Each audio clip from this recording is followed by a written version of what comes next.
Hello, class. Mr. Jones here. I talked to you about a lot of energy stuff today, but let me clear my throat first. Alright, so let's start off by talking about work. Here's our formula. We talked about it already. Work is equal to the force multiplied by the displacement times the cosine of the angle between them. Between what? Between the force and the displacement. We talked about many situations where they were in the same direction. For example, you push a cart some distance away. This is our displacement. And our force was in the same direction. Cosine of the angle between those, well, what's the angle between those? The angle between this guy and that guy is 0. Cosine of 0 is 1. That gave us force times displacement times 1. We did positive work. This force did positive work on that object to move it that displacement. Now, we didn't only stop there when the force and the displacement were in the same direction. We analyzed 2 other cases, but we can analyze any case for any given angle that they give us. We just take the cosine of it. But we saw that when we had 90 degrees, the force made 90 degrees with the displacement. The cosine of 90 was 0. Therefore, when the force is perpendicular to the displacement, it did no work. However, in this case, we have an angle of 180. When you do the cosine of 180, you get negative 1. Negative 1 means this force was doing negative work on that displacement, on the object. So let's take a quick look at units. We have work is the force times displacement. Our unit for force is newtons, displacement meters. Put those together, we get newton meters. We gave that the new name called the joule. So now that we know how to calculate this guy, work, right? We said the power is equal to the work done in a certain amount of time, t.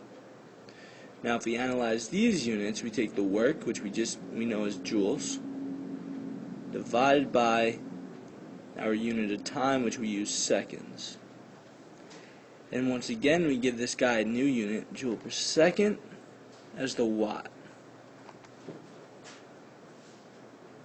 So we measure power in a unit called a watt, which is a joule per second. And we can calculate that by throwing the work and dividing that by the time.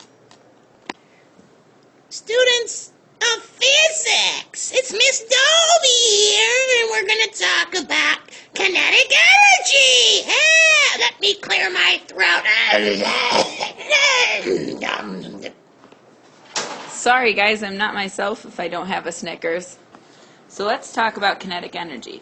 Kinetic energy is the energy of motion.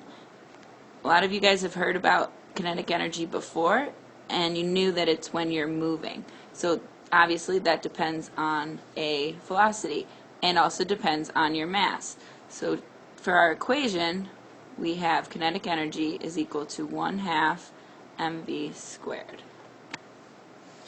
Now kinetic energy also has the unit joules. We've seen this before when we talked about work. So this is where we wonder how work and kinetic energy are related. We can say that the net work is equal to the change in kinetic energy. So when we talked about positive and negative work, we said that one was energy gained and one was energy lost. Oops.